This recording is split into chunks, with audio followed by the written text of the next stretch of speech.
Hello. Today we're going to learn about the product and quotient rules. The learning goals are very simple.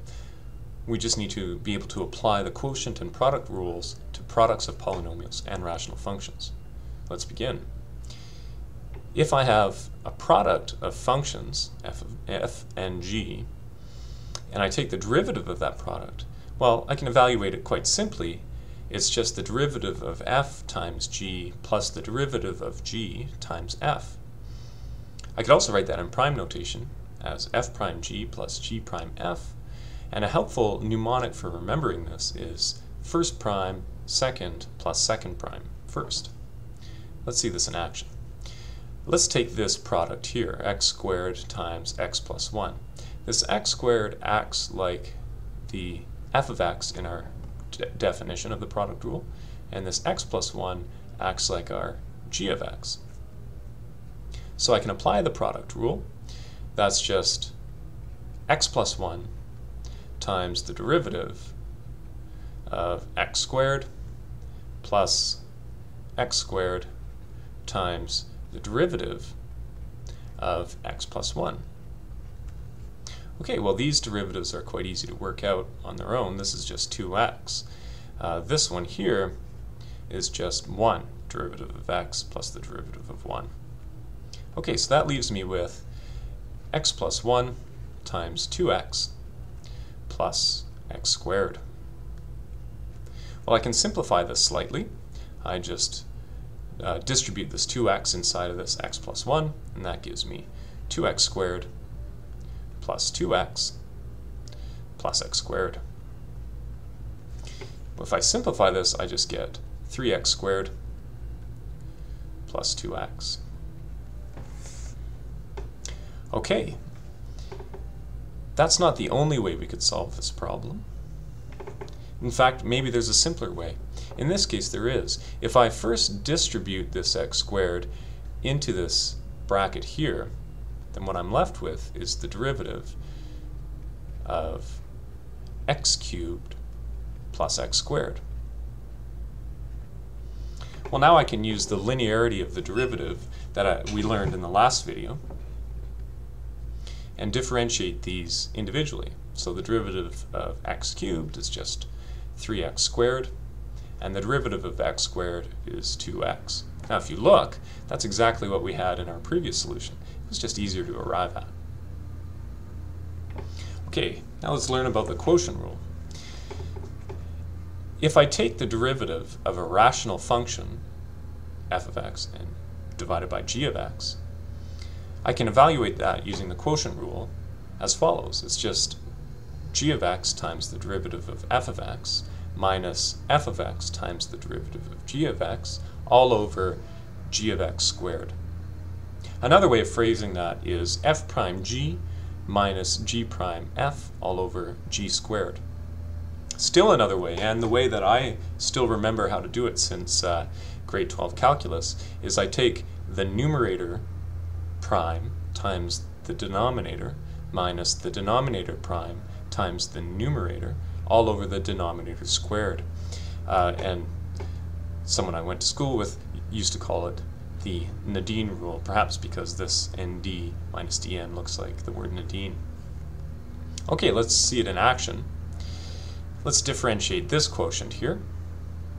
Well, that's just the derivative of the numerator times the denominator, let's put that out front, minus the denominator, or derivative of the denominator, sorry,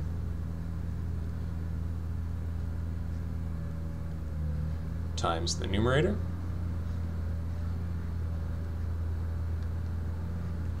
all over the denominator squared.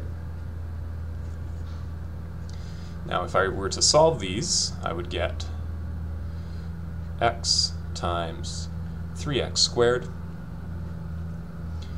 minus 1 times x cubed minus 1 all over x squared.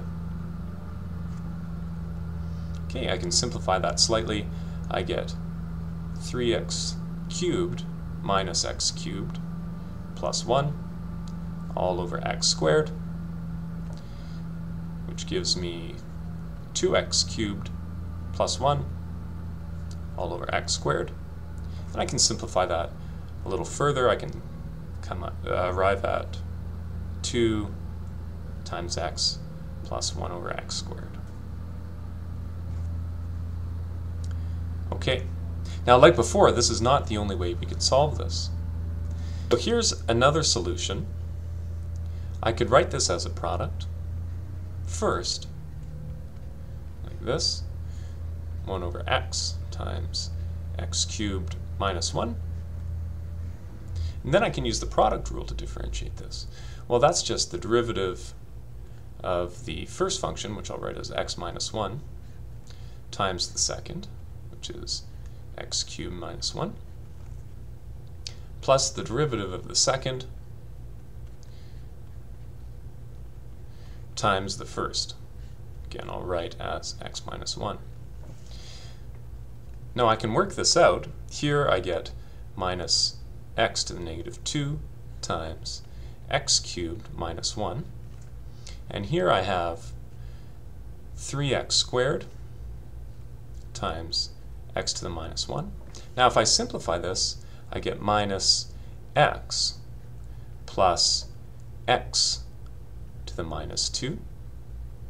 And here I have plus 3x, which gives me 2x plus 1 over x squared, which is exactly what I had last time.